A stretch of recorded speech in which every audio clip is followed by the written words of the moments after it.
Just she took A challenge, এবং challenge নিয়ে উনি কিন্তু আসছেন যে মৃত্যুদণ্ড মাথায় নিয়ে রিস্ক নিয়ে উনি কেন যাবেন।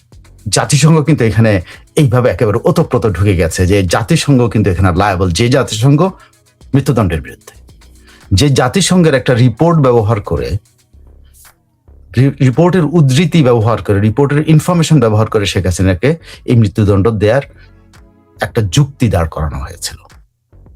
সেই জাতিসংঘের কোনটা, মানে জাতিসংঘের মানবাধিকার যে কমিশনের যে অফিস, হাই কমিশনার অফিস, সে অফিস তরফ থেকে একটা রিপোর্ট তৈরি করা হয়েছিল বাংলাদেশে শেখ হাসিনার ওই আন্দোলনের সময় 1400 মানুষ মারা গেছে, এবং সেই তথ্যটা কিন্তু এই আইসিটিতে ব্যবহার করা হচ্ছে। এটা কিন্তু সাংঘাতিকভাবে যেই জাতিসংঘ মৃত্যুদণ্ডের বিরুদ্ধে কতগুলো রেজুলেশন এসে আমি শোনাবো আপনাদেরকে, কত রেজুলেশন এসে আপনি কল্পনা করতে পারবেন না। সেই জাতিসংঘের একটা অফিসের একটা রিপোর্ট ব্যবহার করে শেখ হাসিনা, রিপোর্টের একাংশ, রিপোর্টের কিছু তথ্য ব্যবহার করা হয়েছে তার বিরুদ্ধে মৃত্যুদণ্ডের পক্ষে যুক্তি হিসাবে। জাতিসংঘ কিন্তু এখানে এইভাবে একেবারে ওতপ্রোত ঢুকে গেছে যে জাতিসংঘ কিন্তু এখানে লায়াবল, যে জাতিসংঘ মৃত্যুদণ্ডের বিরুদ্ধে।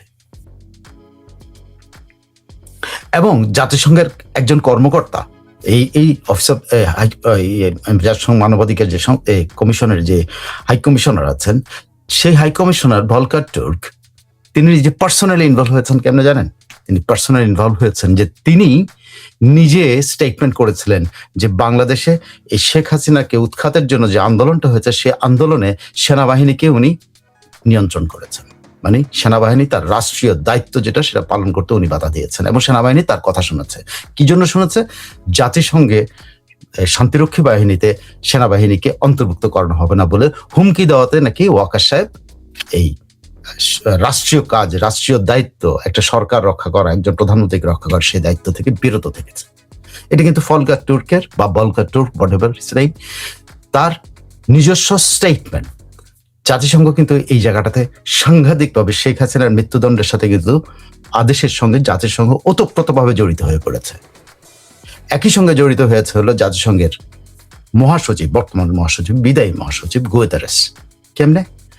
গুয়েতারেস তার প্রকাশ করেছেন, বাংলাদেশে গিয়ে প্রকাশ করেছেন তার শেখ হাসিনার বিরুদ্ধে যিনি এই সমস্ত কিছু আয়োজন করেছেন, আইসিটিতে মামলা সবকিছু, যেই ইউনুস, তিনি তার ব্যক্তিগত বন্ধু, এবং তিনি তার বন্ধুত্বের প্রকাশ ঘটিয়েছেন কিন্তু বাংলাদেশে গিয়ে ইউনুসের প্রতি সরাসরি সমর্থন গিয়ে এটাতে একটা ইনফরমাল সমর্থন প্রকাশ করার মতো, যে শেখ হাসিনার বিরুদ্ধে যা কিছু হচ্ছে তার সাথে গুয়েতারেস নিজেও আছেন। সো জাতিসংঘের মহাসচিবের ইনভলভমেন্ট, পার্সোনাল ইনভলভমেন্ট, ইচ্ছা হোক অনিচ্ছা হোক, বন্ধুত্বের কারণে হোক, এই শেখ হাসিনার এই ভার্ডিক্টের সাথে তার ইনভলভমেন্ট খুঁজে পাওয়া বা লিঙ্ক করাটা খুব স্বাভাবিক ব্যাপার, যে কেউ করতে পারে, যে কোনো অ্যানালিস্ট এটা করবে, আমিও করছি। আর ভলকার তুর্কের তো সরাসরি তিনি নিজে ইনভলভ ছিলেন শেখ হাসিনার উৎখাতের সাথে, তিনি নিজে বলেছেন। এবং ইউনুসের আহ্বানে গুয়েতারেস এবং ভলকার তুর্ক দুজন মিলে এই কি বলে জাতিসংঘের তদন্ত নামে একটা টিম পাঠিয়ে এই রিপোর্টটা করানো হয়েছিল, যে রিপোর্টে বলা হয়েছে 1400 মানুষ মারা গেছে এবং সেই জন্য দায়ী হলো শেখ হাসিনা বা তার রেজিম। এবং সেটাকে ICT, international crimes tribunal Bangladesh, এটাকে, এই তথ্যটাকে অন্যতম কারণ হিসাবে, অন্যতম প্রধানতম বলতে পারেন কারণ হিসাবে উল্লেখ করেছে, যে 1400 মানুষ মারা যাওয়ার জন্য তাকে ফাঁসির দণ্ড দেওয়া হচ্ছে। সেই তথ্যটা ওনার কোথা থেকে ব্যবহার করছেন? জাতিসংঘের রিপোর্ট থেকে ব্যবহার করছেন। নিজস্ব দেশের কিন্তু রিপোর্টে কিন্তু 1400 মানুষের কিছু নাই। বাংলাদেশের এখন পর্যন্ত হেলথ মিনিস্ট্রি হিসাব অনুসারে কিন্তু 800 কতজন মারা গেছে। তারা কিন্তু এখন পর্যন্ত হিসাব দেয় নাই যে তার 1400 মানুষ, কিন্তু তারা কিন্তু আইসিটিতে ব্যবহার করেছে এই 1400 মানুষের কথা। সো জাতিসংঘের তথ্য ব্যবহার করা হয়েছে শেখ হাসিনাকে মৃত্যুদণ্ড দেওয়ার জন্য। এটা ক্লিয়ার, ক্লিন, এর মধ্যে একেবারে পরিষ্কার পরিচ্ছন্ন। বাংলাদেশের নিজস্ব তথ্য ব্যবহার করানো হয়নি ইন্টারন্যাশনাল ক্রাইমস ট্রাইব্যুনালে, এটা ব্যবহার করা হয়েছিল জাতিসংঘের যে রিপোর্ট তৈরি করা হয়েছিল 1400 মানুষ মারা গেছে, সেই তথ্য ব্যবহার করা হয়েছে। সো জাতিসংঘের ওই হাই কমিশনের ওই অফিসটা, মানবাধিকারের অফিসটা, এবং ওর প্রধান ভলকার তুর্ক এবং গুয়েতারেস সবাই কিন্তু ইনভলভ হয়ে পড়েন। সো এখানে কিন্তু আন্তর্জাতিকভাবে কিন্তু এই যে শেখ হাসিনার মৃত্যুদণ্ডের সাথে জাতিসংঘের ইনভলভমেন্ট, জাতিসংঘের সেই ইনভলভমেন্টের কারণে এইটা আন্তর্জাতিক কনসার্নে পরিণত হয়েছে। এখন এটা জাতিসংঘের কনসার্নে পরিণত হয়েছে। I tell you one thing, এখন পর্যন্ত কোনো স্টেটমেন্ট আপনারা হয়তো দেখেন না, বুঝতে পারেন না, কিন্তু দিস ইজ দি রিয়ালিটি। এখন আসেন কেন এইটা ইয়ে হয়েছে আজকের দিনেও। আজকের দিনে এই যে আজকে 30th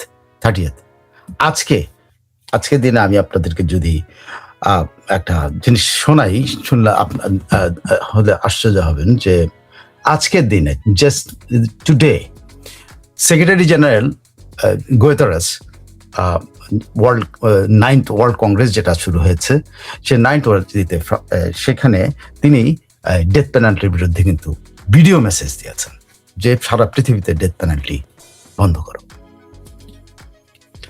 আজকের দিনে এই ওয়ার্ল্ড হেলথ কংগ্রেসে ফলকার তুর্ক নিজে তার স্টেটমেন্ট করেছেন যে সারা পৃথিবী থেকে ডেথ পেনাল্টি উঠে যাক। এই জাতিসংঘে যখন শেখ হাসিনাকে দেওয়া হয় তখন রিগ্রেট প্রকাশ করেছিল যে শেখ হাসিনাকে এটা দেওয়া হচ্ছে জাতিসংঘটার বিরুদ্ধে। শেখ হাসিনাকে যখন এই জাতিসংঘ কিন্তু বিবৃতি দিয়েছিল, আজকের দিনে তারা এই গুতেরেস তার ভিডিও মেসেজে কিন্তু এই ইয়ের বিরুদ্ধে, ডেথ পেনাল্টির বিরুদ্ধে স্টেটমেন্ট করেছেন, মেসেজ দিয়েছেন, সারা দুনিয়াকে বার্তা দিয়েছেন। অথচ ওনাদের তথ্য ব্যবহার করে শেখ হাসিনাকে কিন্তু উপর মৃত্যুদণ্ডের আদেশ দেওয়া হয়েছে। ফলকার তুর্ক আজকে ওয়ার্ল্ড ইয়াতে কি বলে 9th ওয়ার্ল্ড কংগ্রেসে তিনি একই কথা বলেছেন, ডেথ পেনাল্টির বিরুদ্ধে সবসময় তার অবস্থান শক্তিশালী থাকবে, এই থাকবে সে থাকবে, অনেক ঘোষণা দিয়েছেন। আজকে দিনে আমরা যদি আপনার যদি কি বলে জাতিসংঘের এই ডেথ পেনাল্টি বিরোধী যে অবস্থানগুলো, সেটা যদি আপনি একটা জানেন, জাতিসংঘ 2007 সাল থেকে জাতিসংঘ কিন্তু প্রায় প্রতি বছর এর বিরুদ্ধে একটা রেজলিউশন করে, অনেকগুলো রেজলিউশন করে ডেথ পেনাল্টির বিরুদ্ধে। তো বুঝতেই পারছেন এখানে শেখ হাসিনা তিনটা জিনিস। এক, শেখ হাসিনা একজন আন্তর্জাতিক ব্যক্তিত্ব, যার সাথে এখনকার যারা বিশ্বের প্রধানমন্ত্রী আছেন, প্রেসিডেন্ট আছেন, রাজা আছেন, এদের সাথে তার পরিচয় আছে, ব্যক্তিগত পরিচয় আছে। সো প্রত্যেকটা মানুষের যাদের সাথে তার পরিচয় আছে, আন্তর্জাতিক সম্প্রদায়ের নেতারা, তাদের প্রত্যেকের মাথায় আছে শেখ হাসিনার বিরুদ্ধে কিন্তু মৃত্যুদণ্ড আছে, সবাই জানে। জাতিসংঘের মাথা ব্যথা এটা, কারণ জাতিসংঘের তথ্য ব্যবহার করে কিন্তু শেখ হাসিনাকে মৃত্যুদণ্ড দেওয়া হয়েছে। এটা কিন্তু জাতিসংঘের মাথা ব্যথা। এবার আসেন, এটা ফলকার তুর্কের পার্সোনাল মাথা ব্যথা, কারণ ফলকার তুর্কের নিজস্ব ঘোষণা তিনি এটার সাথে ইনভলভ হয়ে পড়েছেন। গুতেরেসের একদম এটা মাথা ব্যথা হবে, কারণ তিনি ইউনুসের আহ্বানে এই ফ্যাক্ট ফাইন্ডিং মিশনটা পাঠিয়েছিলেন এবং সেই ফ্যাক্ট ফাইন্ডিং মিশনটাই কিন্তু এই অপকর্মটা করেছে, যে অপকর্মের তথ্য ব্যবহার করে তার বিরুদ্ধে ইয়ে দেওয়া হয়েছে। সো এখানে কিন্তু টোটাল জাতিসংঘ এবং এরা ইনভলভ, আন্তর্জাতিক ব্যক্তিত্ব ইনভলভ, এবং সারা বিশ্ব যেখানে মৃত্যুদণ্ডের বিরুদ্ধে তারা ইনভলভ হয়ে পড়েছে। শেখ হাসিনার এই ঘোষণায় প্রত্যেকে কিন্তু কনসার্ন হয়েছে যে শেখ হাসিনা ডেথ পেনাল্টি নিয়ে কি করে দেশে ফেরত যাবেন, এবং সে দেশে এইখানে আসলে মূল জিনিসটা। আপনি যদি আসেন, এইবার আসেন বাংলাদেশ প্রেক্ষাপটে, বাংলাদেশ এই প্রেশার কোত্থেকে নেবে? শেখ হাসিনা যেদিন রওনা দেওয়ার চেষ্টা করবেন, বা শেখ হাসিনা, আমি শিওর যে কতগুলো জিনিস ঘটবে এখন, সেটা হলো আন্তর্জাতিকভাবে বিভিন্নভাবে শেখ হাসিনাকে নিরুৎসাহিত করা হবে যে আপনি এই ডেথ পেনাল্টি নিয়ে যাবেন না। এক, 2 নম্বর হইল আন্তর্জাতিকভাবে একটা সমঝোতার উদ্যোগ নেওয়া হইতে পারে, যে এটা গোপনে হোক প্রকাশ্যে হোক, উদ্যোগ নেওয়া হইতে পারে যে এই শেখ হাসিনা ফেরত যান, কারণ তাকে আন্তর্জাতিক কোনো আইনে বাধা দিতে পারবে না, কিন্তু যদি উনি ফেরত যান তার সেফটির ব্যাপারটা কিন্তু আন্তর্জাতিক নেগোসিয়েশনের ব্যাপার হবে। সো বুঝেই দেখেন শেখ হাসিনার এই বাংলাদেশ ফিরে যাওয়াটা আন্তর্জাতিক মিররের মধ্যে, আয়নার মধ্যে থাকবে, পুরো আন্তর্জাতিক আয়নার মধ্যে। প্রত্যেকটা তাকে প্রথম নিরুৎসাহিত করা হবে, আমি শিওর তাকে নিরুৎসাহিত করার জন্য যোগাযোগ অলরেডি শুরু হয়েছে, আপনি নিশ্চিত থাকেন। এটাই স্বাভাবিক ব্যাপার হবে, তাকে নিরুৎসাহিত করা হবে। তার ফিরে যাওয়ার সাথে জাতিসংঘ ইনভলভ হবে, যার ফিরে যাওয়ার সাথে জাতিসংঘের মানবাধিকার এরা ইনভলভ হবে, যার ফিরে যাওয়ার সঙ্গে অ্যামনেস্টি ইন্টারন্যাশনাল ইনভলভ হবে, যে অ্যামনেস্টি ইন্টারন্যাশনাল স্ট্রং স্টেটমেন্ট করেছিল শেখ হাসিনার বিরুদ্ধে যখন এই মৃত্যুদণ্ডের আদেশ দেওয়া হয়। তার ফিরে যাওয়ার সাথে ইনভলভ হয়ে ইউরোপিয়ান ইউনিয়ন, যে ইউরোপিয়ান ইউনিয়ন স্ট্রং স্টেটমেন্ট করছিল, মানে ইউরোপিয়ান ইউনিয়ন কিন্তু as a whole, European Union হয়তো সরাসরি তাদের যে মানবাধিকার যে অর্গানাইজেশনগুলো আছে, 5 অর্গানাইজেশন, শেখ হাসিনার এই মৃত্যুদণ্ডের বিরুদ্ধে মানে চরম করে বিরোধিতা করে এই স্টেটমেন্ট করেছিল। সো কারা কারা এখানে ইনভলভ হয়ে যাবে? ইন্টারন্যাশনাল অর্গানাইজেশন গুলো, আপনি তো বলেছে ইউএন, গোয়েতেরো, সমক টমক, কিন্তু এর বাইরেও কিন্তু অন্যান্য অর্গানাইজেশন ইনভলভ হয়ে যাবে। অ্যামনেস্টি ইন্টারন্যাশনাল ইনভলভ হবে যখন তারা দেখবে যে দ্যার ইজ এ রিস্ক যে শেখ হাসিনা মৃত্যুদণ্ড হইতে পারে। সো এই যাওয়ার সাথে তারা কিন্তু ইনভলভ হয়। এই যাওয়াটা, এই ওনার যাওয়ার পরে ওনার নিরাপত্তার ব্যাপারটা কিন্তু অ্যামনেস্টি ইন্টারন্যাশনালের দৃষ্টিতে থাকবে, ইউরোপিয়ান ইউনিয়নের সমস্ত অর্গানাইজেশনের দৃষ্টিতে থাকবে, এবং জাতিসংঘের দৃষ্টিতে থাকতে হবে। এই ফলকার তুর্কি কিন্তু তাকে নিজে থেকেই তাকে ইনভলভ হয়ে যেতে হবে যে নো, এটা কারণ তার দেওয়া রিপোর্টকে বেস করা হয়েছে, তার দেওয়া রিপোর্টকে ইউজ করা হয়েছে শেখ হাসিনার বিরুদ্ধে করার জন্য। এই যে অর্গানাইজেশন গুলো কিন্তু ইনভলভ হবে, ইন্টারন্যাশনাল ব্যক্তিত্বরা ইনভলভ হবে, অর্গানাইজেশন গুলো ইনভলভ হবে শেখ হাসিনা ফিরে যাওয়ার সাথে। তাকে নিরাপত্তার ব্যাপারটা দেখা হবে, এবং আরো কতগুলি বিষয় আসবে যেখানে ইন্টারন্যাশনাল, আমি জার্নালিস্ট বা মিডিয়ার কথা, মিডিয়া তো এমনিতেই ইনভলভ হবে। This will be A historic moment, কারণ সারা পৃথিবীতে এরকম ঘটনা আর ঘটে নাই যে একজন মৃত্যুদণ্ডপ্রাপ্ত সাবেক প্রধানমন্ত্রী তার দেশে ফেরত যাচ্ছেন। মৃত্যুদণ্ডপ্রাপ্ত হয়ে কেউ যায় নাই, তারা হয়তো পরিবেশ রিকভার করেছে অথবা সমঝোতা করেছে, এই করে তারা ফেরত গেছে, কেউ ক্ষমতাও গেছে। কিন্তু এইটা নজিরবিহীন যে একজন মৃত্যুদণ্ডপ্রাপ্ত সাবেক প্রধানমন্ত্রী তার দেশে ফেরত যাচ্ছেন। দিস উইল বি মানে একেবারে ওয়ার্ল্ডের মনিটরের মধ্যে থাকবে যে what is happening, what is going on. ওয়ার্ল্ডের যারা লিডারশিপে এখন আছেন তাদের মনিটরিং এ থাকবে।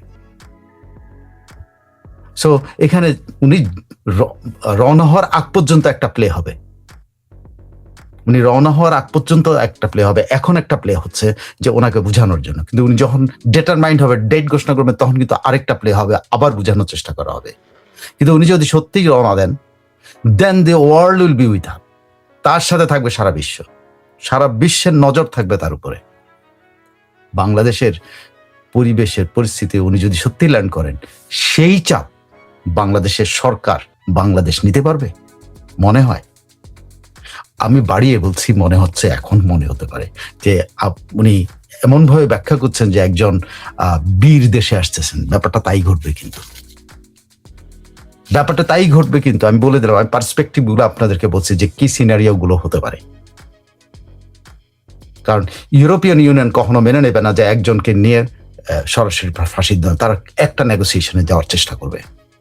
অ্যামনেস্টি ইন্টারন্যাশনাল মেনে নেবে না, জাতিসংঘ নিজে যত কিছুই ইনভলভ থাকে তারাও মেনে নিতে পারবে না যে তাদের দেওয়া রিপোর্টের ভিত্তি করে যাকে মৃত্যুদণ্ড হচ্ছে তিনি সেই রিস্ক নিচ্ছেন। সো জাতিসংঘ এখানে ইনভলভ হবে। সো পুরো নজর দেন, এবং অন্যান্য বিশ্ব নেতৃবৃন্দ থাকবেন, আপনি ভারতের কথা বাদ দেন। কিন্তু একটা জিনিস আপনার হচ্ছে আইনি প্রক্রিয়ায় যদি শেখ হাসিনা প্রক্রিয়ার মাধ্যমে যান, হ্যাঁ, তাকে যদি এই নিশ্চয়তা, আমার ধারণা ওয়ার্ল্ড এই নিশ্চয়তাটা বাংলাদেশ সরকারের কাছ থেকে নেবে যে শেখ হাসিনার নিরাপত্তার কোনো সমস্যা হবে না। এই নিশ্চয়তাটা কিন্তু আমাদের সরকার দিতে হবে যে ওনার কোনো নিরাপত্তার সমস্যা হবে না। 1, 2 নম্বর হইল বাংলাদেশ সরকারকে যে এই সমঝোতাগুলো আসবে, বাংলাদেশ সরকারকে আগের যে ভার্ডিক্ট হয়েছে সেই ভার্ডিক্টটাকে বেজ না করে একটা নিরপেক্ষ ওপেন ট্রায়ালের ব্যবস্থা করতে হবে, যে স্বচ্ছতার মধ্যে ওপেন ট্রায়ালের ব্যবস্থা, যেটা শেখ হাসিনা নিজেও চেয়েছেন। তিনি তো বলেছেন যে এরকম ওপেন ট্রায়াল হলে তিনি হেগেও যেতে রাজি আছেন। তো এই ওপেন ট্রায়ালের, এবং এটা অন ক্যামেরা ট্রায়াল না, এটা ওপেন ট্রায়ালের ব্যবস্থা করবে, এবং আন্তর্জাতিক আইনজীবীরা এখানে অংশগ্রহণ করার সম্ভাবনা এখন দেখা দিয়েছে। কেন? কারণ তারা মনিটর করবে। যদি তারা অংশগ্রহণ নাও করতে পারে, তারা উপস্থিত থাকবে দেখার জন্য। আপনার মনে আছে নিশ্চয়ই শেখ হাসিনা এর আগের বার, শেখ হাসিনা যখন 2007-08 পরে দেশে ফিরে আসেন, তখন মনে আছে নিশ্চয়ই শেখ হাসিনার ট্রায়ালের সময় কিন্তু শেরিফ লেয়ার থেকে শুরু করে অনেক আন্তর্জাতিক আইনজীবী কিন্তু পর্যবেক্ষণের জন্য এসেছিলেন, এবং শেখ হাসিনার প্রত্যাবর্তনের সময় কিন্তু অনেক আন্তর্জাতিক এবং সারা দুনিয়াতে বাংলাদেশের যত আইনজীবী, অনেক আইনজীবী আছেন যারা তার সাথে একই প্লেনে করে বাংলাদেশে এসেছিল। সো সিনারিওটা কিন্তু তখনকার সময় একরকম ছিল, তখনকার সময় তো শেখ হাসিনা গিয়ে অ্যারেস্ট হতে পারেন এইটুকু পর্যন্ত, সেটাই কিন্তু মানে সারা দুনিয়া মনিটর করছে। এবং আন্তর্জাতিকভাবে পরিচিত আমাদের দেশি, বাঙালি, বিদেশি আইনজীবীরা তার সাথে বাংলাদেশে এসেছিল, এবং তার বিচার প্রক্রিয়াটার মধ্যে ওরা পর্যবেক্ষণের জন্য ছিল। So just think of it, there will be a massive একটা প্রেসারে থাকবে এই সরকার, যেটা ওই সে 111 সরকারের উপরে যেরকম প্রেসার ছিল তার চেয়ে অনেক অনেক বড় প্রেসার থাকবে, কারণ এই সময়টা এটা হলো ডিফারেন্ট। তার মৃত্যুদণ্ডের আদেশ দেওয়া হয়ে গেছে, it will be a different one. আন্তর্জাতিকভাবে তার এই টোটাল বিচার প্রক্রিয়াটা হবে। সো আমি যে জিনিসটা আজকে আপনাদের কাছে তুলে ধরার চেষ্টা করছি সেটা হলো যে শেখ হাসিনার এই প্রত্যাবর্তনটা ঐতিহাসিক হবে, এবং এই প্রত্যাবর্তনটা আন্তর্জাতিক খবরে পরিণত হবে, এই প্রত্যাবর্তন আন্তর্জাতিক মহলের কনসার্নের ব্যাপার হবে, এই টোটাল বিষয়ের সাথে আন্তর্জাতিক মহল ইনভলভ থাকবে।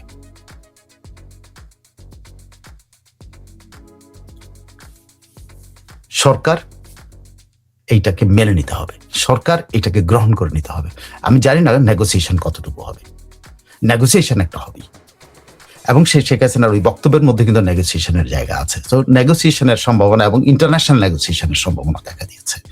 আশা করা যায় বাংলাদেশের ভবিষ্যতের জন্য ইন্টারন্যাশনাল নেগোসিয়েশনটা যদি ফলপ্রসূ হয়, বাংলাদেশে একটা সমঝোতার রাজনীতি যদি আনার জন্য একটা ফলপ্রসূ, কারণ কোনো একটা সমঝোতা ছাড়া শেখ হাসিনা দেশে যদি আসেন, সেটা একটা মানে রক্তক্ষয় শুধু না, বড় ধরনের বিস্ফোরণের ঘটনা ঘটতে পারে, যেটা ঘটেছিল 2007-08 সালে। আপনার নিশ্চয় মনে আছে, আমার সেই সময় আমি একটা প্রতিষ্ঠানে কাজ করি এবং আমি প্রতিষ্ঠানের চিফ হিসাবে ছিলাম, মানে মিডিয়ার।